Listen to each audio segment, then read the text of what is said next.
¿Qué tal? Bienvenidos una semana más al consultorio de UGT, donde esta semana queremos hablar de la transición justa y el empleo. La idea con este consultorio es debatir y profundizar sobre este binomio que nos preocupa mucho. ¿Están realmente las instituciones llevando a cabo las acciones necesarias para poder aplicarlo? ¿Y qué es lo que plantea el sindicato UGT al respecto? Empezamos.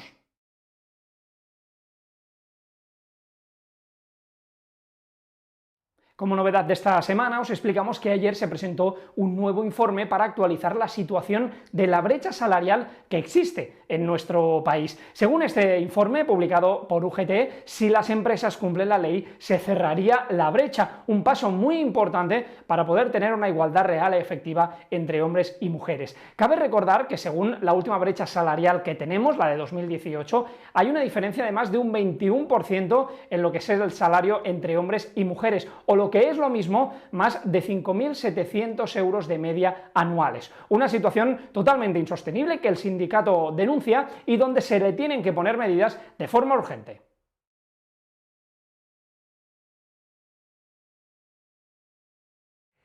Es momento de conocer un poco más en profundidad ¿a qué nos referimos cuando hablamos de transición justa y empleo? Es un término que en los últimos años, en la última década podríamos decir, se está utilizando mucho y al final muchas veces crea dudas. Para poder resolverlas tenemos con nosotros a Manuel Riera, que Manuel Riera es técnico del Departamento de Medio Ambiente de UGT. ¿Qué tal? ¿Cómo estás, Manuel? Muy bien, muchas gracias. Por definir y aclarar conceptos, como decíamos, ¿qué entendemos por transición justa? Pues mira, yo creo que es una pregunta muy pertinente porque, como bien has dicho, últimamente se está oyendo mucho el tema de la transición justa y es muy probable que haya bastantes personas que no sepan realmente a qué nos referimos con este término. Decir que es un término que proviene del mundo sindical, que después de años de lucha consiguió que se incluyera en el preámbulo del Acuerdo de París en 2015. Y la transición justa es el diagnóstico y la implantación de las medidas necesarias para contrarrestar los posibles efectos negativos que pueda tener la transición ecológica desde un punto de vista social y desde un punto de vista del empleo. Es decir, su finalidad al final es la de favorecer la transición ecológica mientras se mantienen y se crean empleos de calidad, a la vez que se mantiene un nivel de vida, un estándar de vida digno para todas las personas y sobre todo sin dejar a nadie atrás. Es esa combinación perfecta, por decirlo de alguna manera, 2015 en París, cuando empieza a sonar con muchísima más fuerza. ¿Podríamos decir que España va en esa línea? ¿Que llevamos la línea correcta, por decirlo de alguna manera? Pues bueno, a nivel internacional es verdad que España es uno de los países punteros en este tema, eso no cabe lugar a dudas. En España tenemos la estrategia de transición justa, tenemos recientemente un instituto para la transición justa y tenemos un instrumento que son los convenios de transición justa. Estos instrumentos, o este instrumento, sirve para buscar medidas urgentes en aquellos territorios que son los primeros que se están viendo afectados por la transición energética y la transición ecológica. En el caso de España son los territorios donde existían minas de carbón, así como centrales térmicas. Esos son los primeros territorios donde se están implantando este tipo de convenios. A pesar de ello, a pesar de ser un país puntero, es cierto que ya está habiendo ciertos problemas en estos territorios. No se está haciendo tan bien como se debería. ¿Por qué? Porque se están cerrando empresas, que muchas veces son la empresa más grande, que produce más riqueza en ese territorio y más empleo, y no se está dando una alternativa real a las personas que se están quedando sin empleo.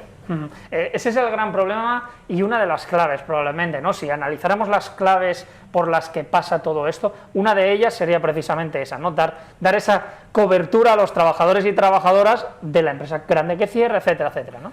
Exacto, totalmente. Yo creo que para UGT las claves se pueden resumir, yo creo, en 5 puntos. El primero de ellos es lo que acabas de referirte, es el crear alternativas a las personas trabajadoras. Alternativas reales. Alternativas reales, eso es, alternativas que le puedan dar un futuro.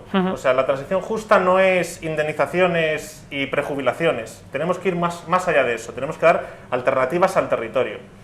El segundo punto muy importante es la anticipación de medidas. Tú tienes que ser capaz de crear medidas y dar soluciones previamente a que se cierren las fábricas. Es decir, cuando haya esos cierres, que haya unas alternativas ya sobre la mesa. no esperar a que se cierren para empezar a proponer alternativas. Es decir, llevar a cabo medidas a corto, medio y largo plazo, ¿no? Es todo un recorrido, podríamos decirlo. Eso es totalmente. Al final lo que necesitamos es tener posibles alternativas antes de que se produzcan los impactos. Un tercer punto muy importante, un tercer punto clave, es la protección social. Tenemos que tener en cuenta a los trabajadores más vulnerables, que son tanto trabajadores directos de estas empresas que cierran, como indirectos e inducidos del territorio, que muchas veces estos últimos son los que menos posibilidades tienen o menos alternativas tienen. El que tiene un bar en la zona, el que tiene un hotel en la zona, al final las grandes empresas que cierran pues muchas veces pueden ofrecer recolocaciones, etcétera, son grandes compañías, pero ¿qué pasa con la gente del pueblo, los que viven allí, los que tienen otros comercios que también se ven afectados? El cuarto punto, también muy importante, es la formación. Sabemos que el futuro del trabajo, ya sea por la transición ecológica, ya sea por la digitalización, va a sufrir un cambio enorme y necesitamos que los trabajadores, formar a esos trabajadores, recualificarles para los nuevos empleos que se van a dar. Una persona que ha estado trabajando en una mina, por ejemplo, durante 20-30 años, ¿ahora qué va a hacer si se cierra esa mina? Hay que darle alternativas, hay que darle formación.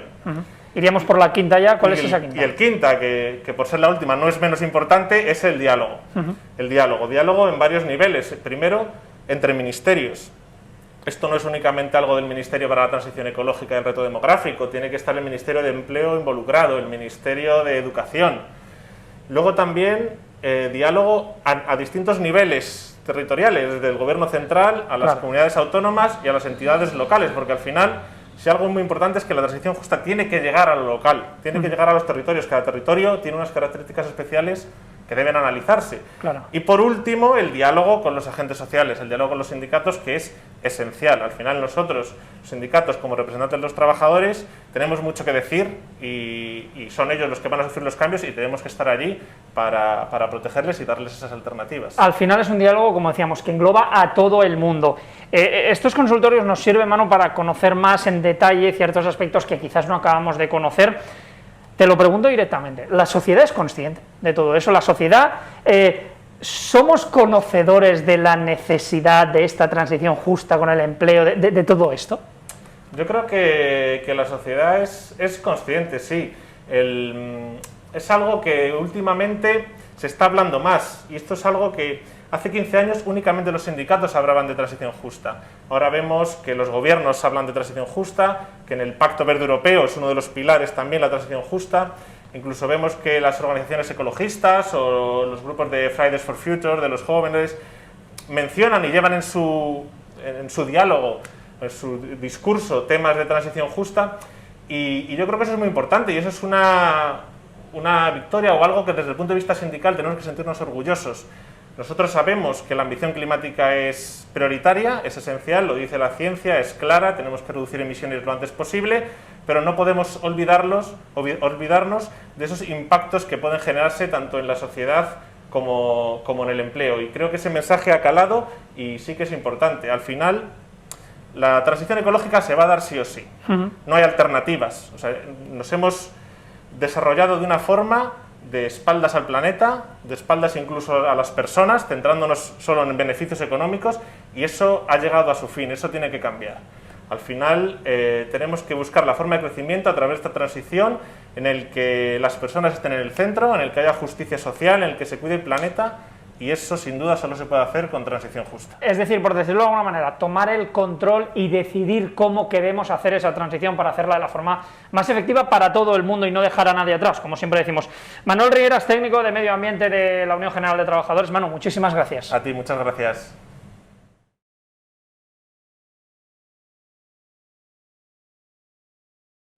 Precisamente os hemos dicho que os íbamos a explicar en qué consistía este estudio, el MAVET, para no equivocarme, el Mapa de Vulnerabilidad del Empleo para la Transición Justa, que desde UGT se ha elaborado, se ha llevado a cabo para conocer cómo es el mapa de nuestro país y cómo se puede llevar a cabo toda esta transición justa en el empleo en lo que es nuestro país. Para hablar de ello tenemos a la persona responsable de llevar a cabo este estudio, es asesor de medio ambiente de UGT, José Luis de la Cruz. ¿Qué tal? ¿Cómo estás? Hola, muy bien, encantado de estar con vosotros. Lo decíamos, creo que lo he dicho bien, lo del MAVET, Mapa de Vulnerabilidad del Empleo para la Transición Justa. Sí, efectivamente. ¿Cuál es el objetivo real de esto? Pues como tú has dicho, al fin y al cabo, al ser un mapa, el objetivo es georreferenciar los indicadores socioeconómicos del cambio climático y cómo afectan al empleo. Me explico. Tú puedes ver todos los datos, pero cuando los ves sobre un mapa, en qué regiones pueden estar afectados, cómo puede afectar al empleo en las diferentes regiones, como que tienes mucha más realidad de lo que ocurre y sabes cómo te afecta más directamente. Yo te puedo decir ahora mismo 300.000 empleos y dices, vale, lo ves en el global, pero si digo 300.000 empleos y las regiones más afectadas son Aragón, Castilla-La Mancha, tal, ya le das otro enfoque que te permite también un poco planificar hacia la generación de puestos de trabajo y la transición justa, como ya habéis visto. No solo es un mapa que nos sirve al sindicato, a las organizaciones sindicales, sino que también al gobierno para decirle que aquí lo tienes, que aquí es donde realmente está pasando, ¿no? Son algunas de esas conclusiones que se pueden sacar de este mapa, aquellos sitios donde más puede costar. Claro, lo que hemos intentado también es cotejar las variables físicas. Sabemos cuáles son los impactos del cambio climático en España, temperaturas, tal. Aunque algunos no lo quieran ver, pero sabemos cuáles son. Sí, y es que además son evidentes. Sí, además yo creo que, excepto algunos iluminados, podemos decir que quieren ir a la contra, pero el camino es este porque no hay otro camino. Lo que estamos discutiendo es la velocidad a la que alcanzamos el objetivo, pero yo creo que el camino ya nadie lo discute, ¿no? Entonces, lo que es eso, sabiendo estas variables físicas, vamos a cotejarlas con variables socioeconómicas. Por ejemplo, una variable física típica de impacto, incendios. Los incendios sabemos que van a poderse, que va a haber mucho más riesgo de incendios. Por lo tanto, eso que es una vulnerabilidad o un impacto, ¿cómo repercute en empleo? Pues se tendrá que incentivar los empleos de custodia y de vigilancia en cuanto a incendios. ¿En qué regiones? En aquellas donde vemos que las masas forestales son más abundantes, que ligado también a la temperatura puede tener un mayor riesgo. Eso era el enfoque del estudio y lo que estábamos haciendo. Poder avanzarse, por decirlo de alguna manera, a todos esos eventos futuros cercanos que puedan ir llegando, porque cabe recordar que el tema del cambio climático es muy amplio. Durante muchos años se ha pensado que solo nos referíamos al calor. Filomena, hace poco más de un mes, nos dio un golpe de realidad. Hemos pasado de un mes de enero con nieves, con lluvias, con mucho frío, a un mes de febrero que ahora mismo las temperaturas para los próximos días se habla de 20 grados. Es decir, es situar todas estas cosas que pueden venir en un futuro. La pregunta es, José Luis, ¿España va por el buen camino? ¿Realmente podemos, es que no sé si decir, estar orgullosos de lo que estamos haciendo o no? Si te soy duro y radical, España sí, por favor, adelante. España va por el único camino posible. Ahora, es que no hay otro camino. Es como te decía antes, el camino es el que es. Quizás depende de la velocidad. Efectivamente, depende de la velocidad. Y en la velocidad también te puedo decir que llevamos 10 años de retraso mínimo.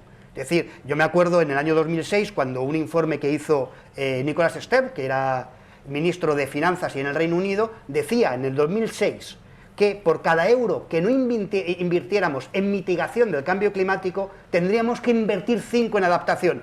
Somos tan listos que estamos en el segundo escenario. Por eso digo que vamos lentos. ¿El buen camino? Sí, por lo menos ya hay una firme decisión y herramientas normativas que te dicen hacia dónde vas a ir ya con objetivos claros.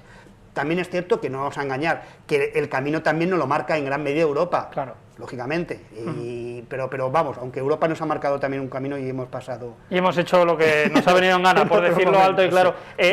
Ese horizonte temporal, dices que vamos 10 años de retraso. ¿Es posible en los próximos 10 años no solo recuperar esos 10 años de retraso, sino avanzar aún más? ¿Realmente eso es real? ¿Es posible? Yo lo veo difícil. Veo difícil ahora mismo el poder recuperar. O sea, es cierto que nos tenemos que ya somos conscientes del escenario en el que estamos, sabemos, y no quiero engañar a nadie, que estamos en un escenario seguro casi de un aumento de 2 grados de temperatura global, ese es el escenario, y sabemos que podemos restringirnos a ese escenario para que no se llegue al siguiente, que es el de 3 grados. 1 grado de temperatura tiene efectos catastróficos en sectores económicos como la agricultura, sectores económicos como el turismo, en sectores económicos como la energía. Por lo tanto, al fin y al cabo, es que no nos queda más otra oportunidad, es que lo siguiente ya es directamente tener una crisis, pero una crisis de verdad, una crisis en la cual realmente haya una pérdida de calidad de vida de los trabajadores y de los ciudadanos en general. La idea es avanzarse y es uno de los objetivos que tiene este proyecto MAVET, como os decíamos, este mapa de vulnerabilidad del empleo para la transición justa, tengo que leerlo porque si no es bastante largo, que ha llevado a cabo José Luis de la Cruz, asesor de medio ambiente de UGT. José Luis, muchísimas gracias. Gracias a vosotros por invitarme.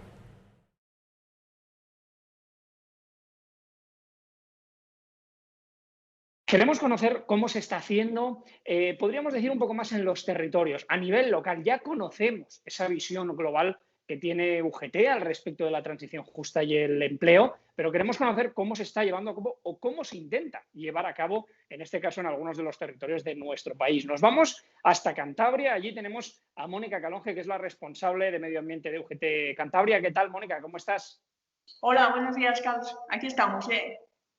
Quería preguntarte desde tu experiencia, desde el nivel local, el nivel regional, ¿es posible llevar a cabo esta transición justa? ¿Es posible que podamos adaptar los empleos a estos cambios que vienen?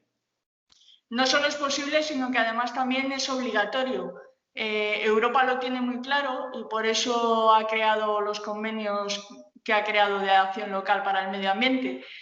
Para poder llevar a cabo este cambio de modelo social, de modelo hacia una economía hipocarbónica y hacia una economía circular, hay que tener muy claro qué se tiene en cada territorio, cuáles son los puntos débiles y cuáles son las posibilidades de trabajo. Y eso requiere un análisis detallado en el que cada localidad, cada región se implique y tenga muy claro cuáles van a ser esos impactos.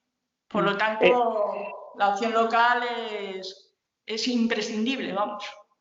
Vamos a explicarlo un poco más a las personas que nos estáis viendo, porque desde UGT Cantabria, y precisamente tú en tus manos está el intentar llevar a cabo un proyecto, ¿no? Para poder relacionar todo este tema de la transición justa y el empleo. ¿Cuáles son las líneas básicas de este proyecto que probablemente sea uno de los más innovadores, podríamos decir, en cuanto a organización sindical de todo el país?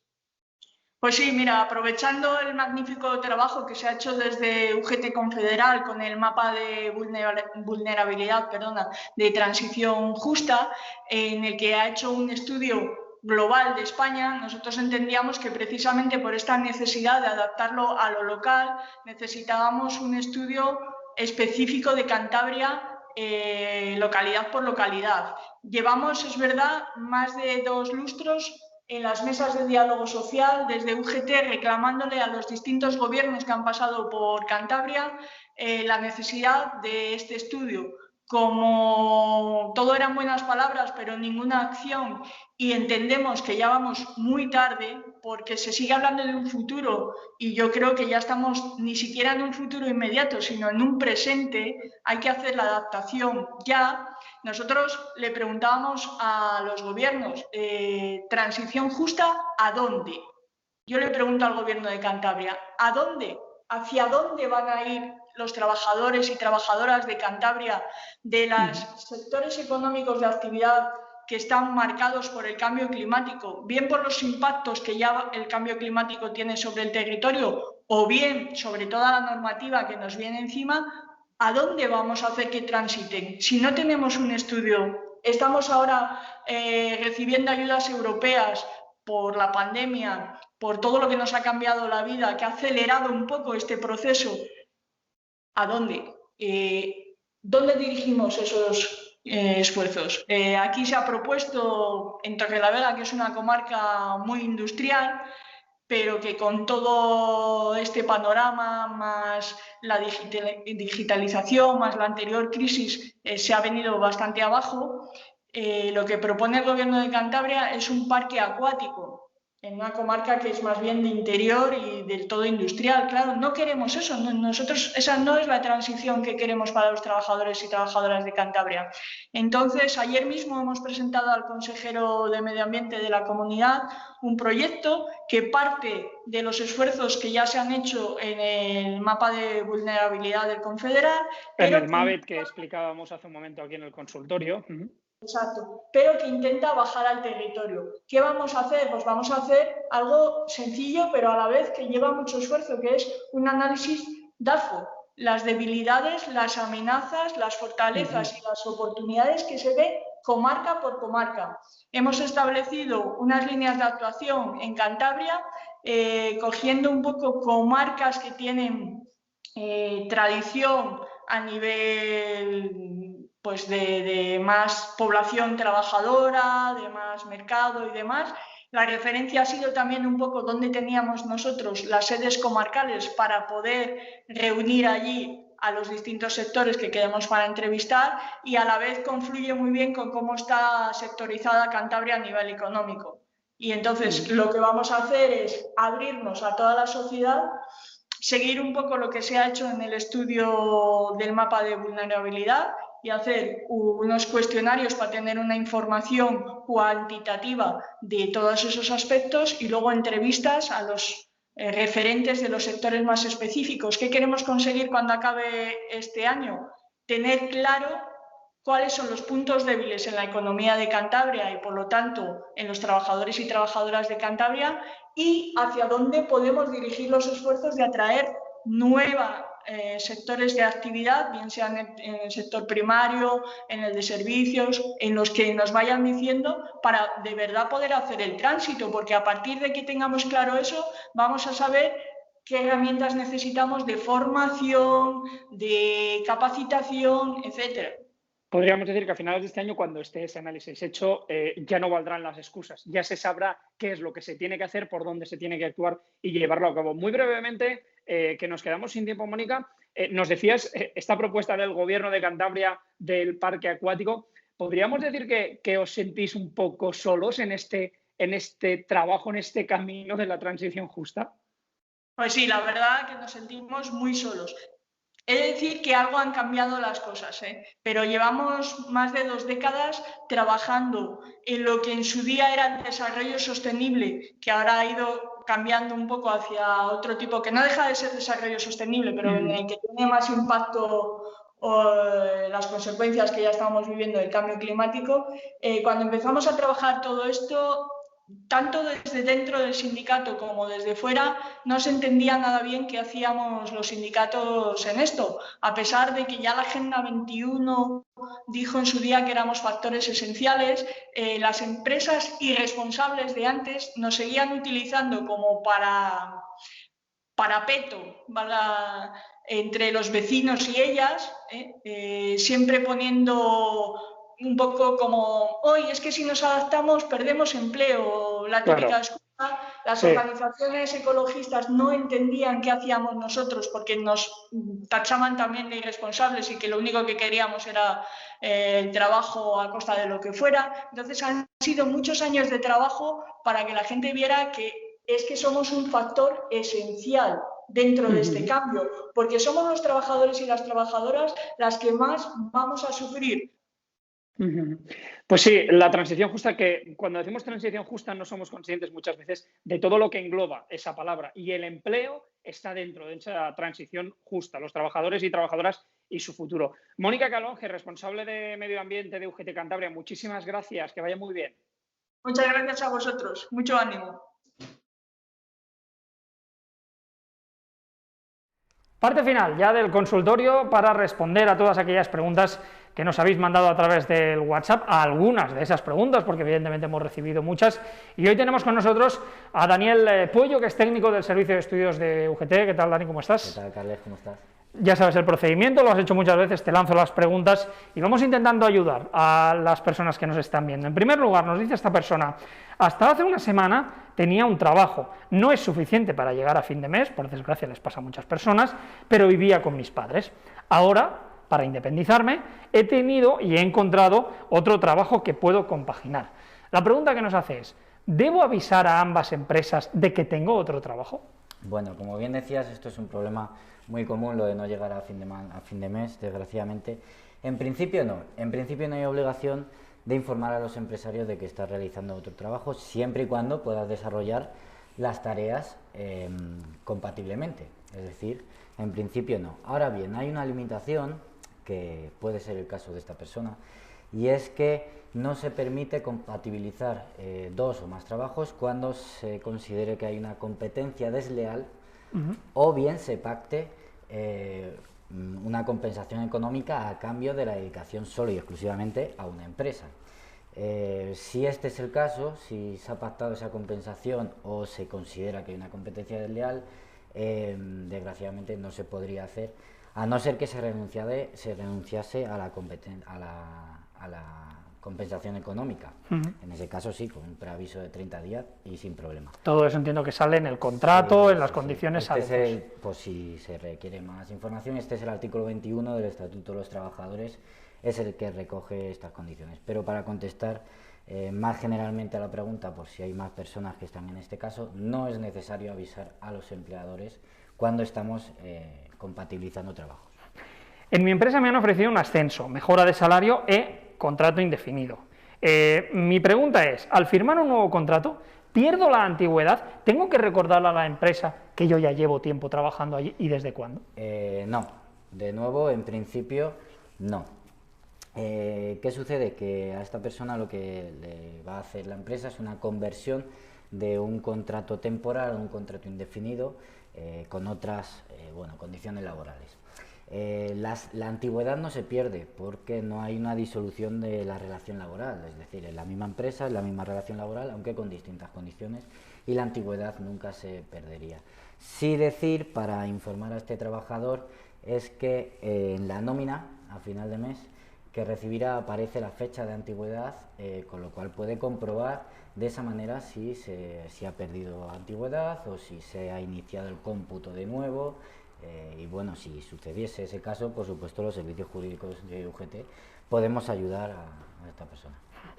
He cogido la baja por COVID, me han dado 10 días de baja de momento. Ya sabemos que hoy en día es lo que se está dando, esos 10 primeros días, dependiendo de cómo va todo. Es la primera vez en mi vida que estoy en esta situación. ¿Debo hacer algo para cobrar esos días o depende de la empresa pagar esa cantidad?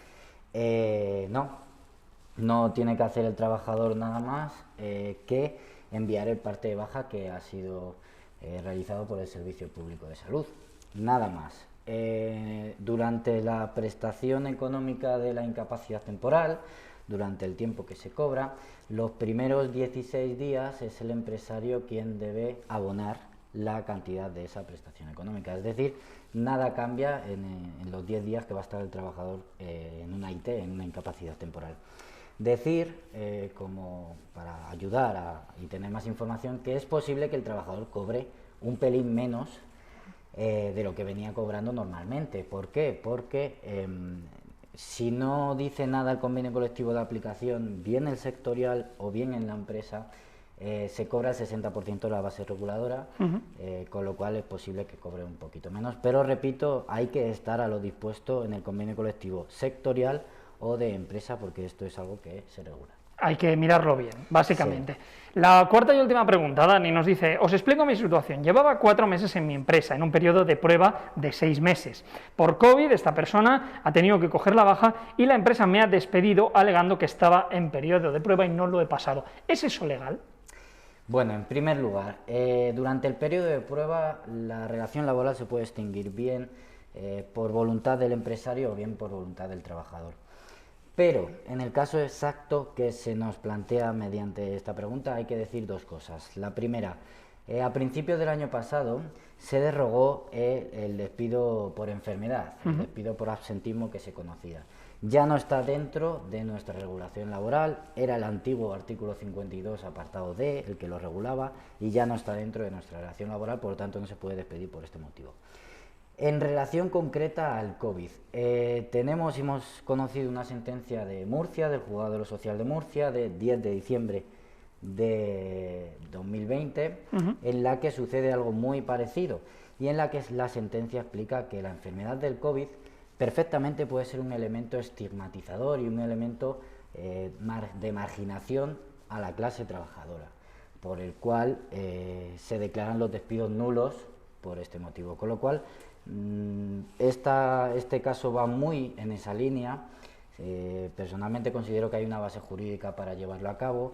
Sería difícil porque la carga probatoria en el acto de juicio recae sobre el trabajador y habría que establecer una conexión, pero como siempre los servicios jurídicos de UGT, lo volvemos a repetir, estamos aquí para ayudar y por supuesto acogeríamos este caso y cualquier otro. Evidentemente, cualquier duda que os siga surgiendo, contactáis con el sindicato más cercano de vuestra ciudad, de vuestra región, de vuestra comunidad, de donde sea, y estaremos entre todos encantados de ayudaros a solucionar esos problemas. Daniel Pollo, técnico del Servicio de Estudios de UGT, muchísimas gracias. Muchas gracias. Pues hasta aquí llega el consultorio de esta semana, donde espero y deseo que os hayamos podido ayudar a entender un poco más este binomio entre transición justa y empleo y la importancia que tiene para los próximos años, para las próximas décadas en nuestro país y en el mundo en general. Nosotros volvemos la semana que viene. Muchísimas gracias por acompañarnos.